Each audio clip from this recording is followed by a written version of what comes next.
அப்படின்னா, என்னில் அன்பு கூர்ந்து எனக்காக தம்மை தாமே ஒப்பு கொடுத்தார். இப்போ ஒவ்வொரு மனிதனுக்காகவும் அவர் தன்னை பலியாக ஒப்பு கொடுத்தார். ஸோ அப்போஸ்தலனாகிய பவுல் எப்படி கிறிஸ்துவின் அன்பை உணர்ந்தாரோ, அப்படி ஒவ்வொரு மனிதனும் அதை அனுபவிக்கணும், உணரணும். ஸோ அதுதான் இன்றைய தேவையாக இருக்கிறது.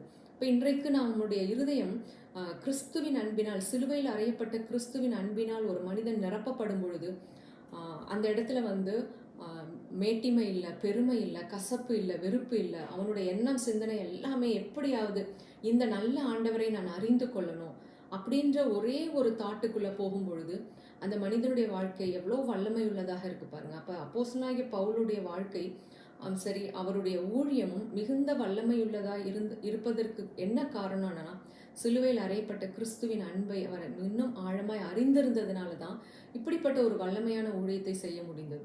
அவர் சொல்றார், இயேசு கிறிஸ்துவின் அன்பை எங்களை நெருக்கி ஏவுகிறது.